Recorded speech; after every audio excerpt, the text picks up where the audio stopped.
he stood by with his decision of, no, we have to continue this and we have to finish this. We should not have this war kept for another generation.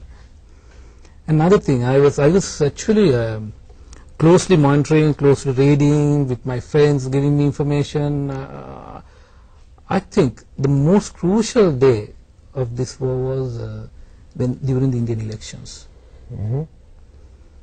And I don't know whether you could remember, I think Honorable Karunanidhi, he went for a hunger strike. Yes, in Tamil Nadu. In Tamil Nadu. Demanding the war should be stopped. So Indian government, it's a huge problem. He's their main ally, and if they lose the elections, you know, the Indian government doesn't want to lose the election because of Sri Lanka's issue. So I think I think at that time, I can't remember, their foreign secretary and defense advisor both flew to Sri Lanka. They request the Sri Lankan government, look, you have to do something about it, you have to hold the war. But you know, they tactically, they quite what do you call, practically, they decided what they should do, the approach they took. They didn't put the Indian government into an embarrassing situation. In the same time, they decided, okay, we have to continue the war. So both parties got together and came out with a solution. Okay, we will stop using all the heavy weapons. Mr. Fonseka, you sound very much pro-government, and you sound very much in favor of President Mahinda Rajapaksa. Have you ever been personally favored by the president? I don't. I have no links to President Rajapaksa. Neither of any of these current government members. People who knows me knows that my political affiliation is where. I should not mention here, but anybody knows me. But as a businessman, I have to tell the truth what I feel as a businessman, as a citizen of this country. So, if I am telling you the truth, if it is the truth, that I believe what is taking place on the ground, you know, I mean, you could tell me, look, Lakshman, you are be pro President Rajapaksa. No, it's not the case. That's a fact. What I'm telling you is a fact. So what I'm saying, like, consciously, as a businessman who has honesty and integrity, you feel that you have to be biased toward the good. Not biased, to the fact. You know, I'm saying a fact, right? I'm not saying a fiction here. If I'm talking about a fiction, you know, I can be biased by he's my hero, blah blah blah. But whatever I just said now, is it a fact or was it was not a fact? As a journalist, I'm asking you. Well, that's a question that I cannot answer. I will agree with you to a certain extent, because as you said, like, you know, we cannot overlook or we cannot bypass the ground realities. So with that, as the discussion gets into a very hot topic, I would take another short break.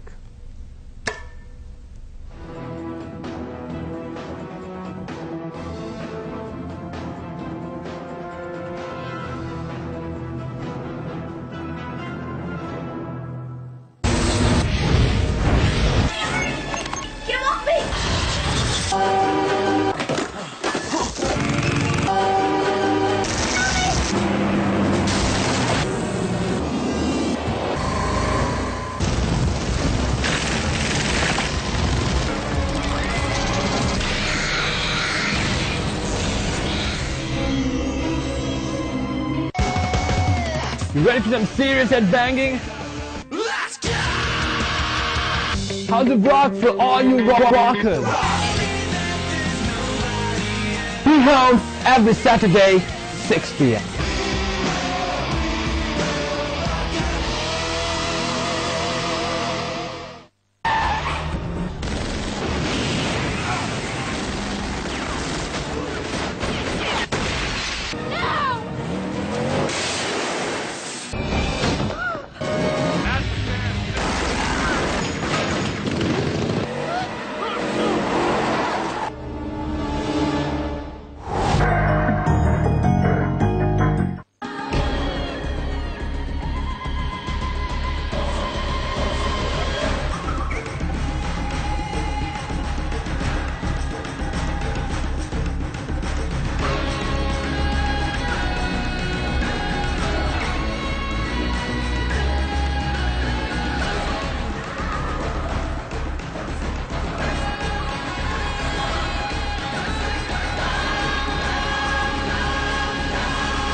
Welcome back to the round table. I'm with Mr. Lakshman Fonseka, who is my guest for this evening. We were talking about the current political trends in our country, and he point blank rejected the fact when I asked the question, like, whether he was favored by the government or by the president, since he sounded like, in favor of the current regime and some of the very pragmatic approaches adopted by President Mahinda Rajapaksa. Now, coming hot on the heels is a very, very important election on January 26th. Given the fact that we are holding an elections which is going to happen without a war. In this context, people have been confused, or people have been made to believe certain political affiliations, certain political notions that can sound conducive or that can sound benefiting the country or not. So in a situation like this, people have to choose between whether we are going to continue the development programs that we have embarked on, or whether we want to completely deviate our future path, the way forward. So as a businessman, what is your sentiments on this issue? Why I asked that question was, the incumbent, the regime promises to continue the development, whilst another section of aspirants say that they will change the way forward, which means that they sound that the way forward is wrong. Yeah. Now, during the war, we are doing the Hambantota Harbour. I think 2002 UNP had a government. Then they want to do the Hambantota Harbour, but it was only they talk about it, nothing. Lip service. Yes. And I can remember then the Hambantota Electorate MP, the minister, deputy minister was Sajid Premadasa.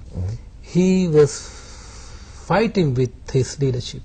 Please, we have to do this Hambantota Harbour. It's one of the major projects we should do. But nobody gave a hearing to him.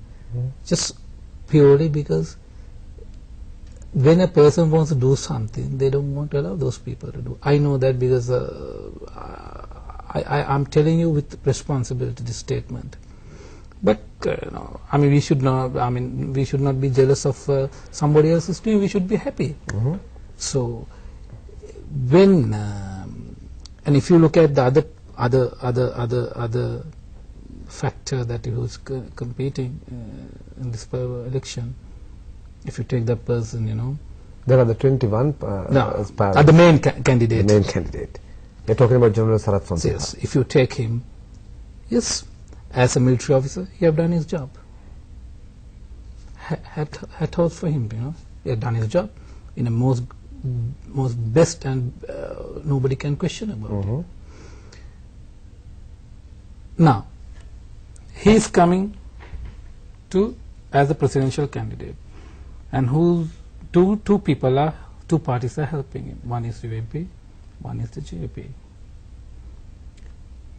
The way I see it as a businessman,